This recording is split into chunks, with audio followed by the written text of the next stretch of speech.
Hello बच्चों, कैसे हैं आप सभी। उम्मीद करती हूँ आप सभी बहुत अच्छे से होंगे। चलिए कक्षा की शुरुआत करते हैं। आज का पाठ है हमारा चांद का कुर्ता। बच्चों, ये एक कविता है। अध्ययन से पूर्व एक बच्ची अपनी माँ से पूछती है, माँ, चांद की देखभाल कौन करता है जैसे आप हमारी करती हो। उसका भाई पूछता है, माँ, क्या चांद को भी सर्दी लगती होगी। तो माँ उत्तर में कहती है, शायद, तभी तो वह कभी बाहर निकलता है तो कभी बादलों में छिप जाता है। कविता का मूल तत्व। कविता द्वारा माँ और उसके बच्चे के बीच के भावनात्मक पक्षों को उजागर करना। हठ कर बैठा चांद एक दिन, माता से यह बोला। हठ यानी जिद। सिलवा दो माँ मुझे उनका मोटा एक झिंगोला। झिंगोला यानी ढीला ढाला वस्त्र। एक दिन चांद हट करके बैठा है, मतलब जिद करके बैठा है कि माता मेरे लिए एक ढीला ढाला वस्त्र उनका सिलवा दो।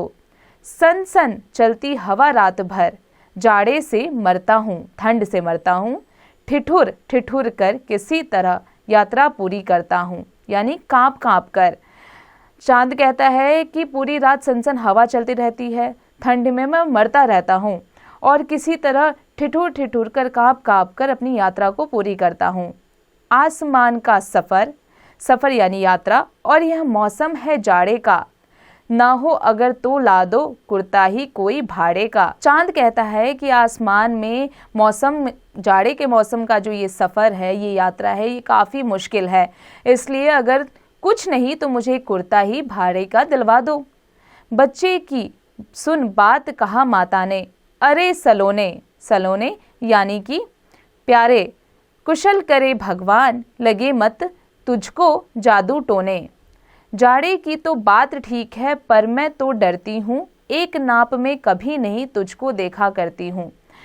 माँ कहती है चांद को कि तू चिंता मत कर, भगवान तेरा ख्याल रखेंगे। लेकिन जाड़े की बात तो ठीक है, डर तो मुझे इस बात से लगता है कि तू कभी एक साइज में रहता ही नहीं है, तू तो घटता बढ़ता रहता है। कभी एक अंगुल भर चौड़ा, कभी 1 फुट मोटा, बड़ा किसी दिन हो जाता है और किसी दिन छोटा। अंगुल यानी उंगली। माँ कहती है कि किसी दिन तू 1 उंगली का चौड़ा हो जाता है, कभी मोटा हो जाता है, किसी दिन छोटा हो जाता है और किसी दिन तो तू गायब ही हो जाता है। घटता बढ़ता रोज, किसी दिन ऐसा भी करता है, नहीं किसी की आंखों को दिखलाई पड़ता है। रोज तू घटता बढ़ता है और किसी दिन तो दिखाई भी नहीं देता है, तू ऐसा गायब हो जाता है। अब तू ही बता, नाप तेरा किस रोज लिवाए, सीधे एक झिंगोला जो हर दिन बदन में आए। ये इसके कवि थे रामधारी सिंह दिनकर। माँ कहती है कि अब तू ही बता कि किस नाप का झोला मैं तुझे सिलवा के दूं। बच्चों अब आ जाते हैं इसके बच्चों अब आ जाते हैं उच्चारण करें पर।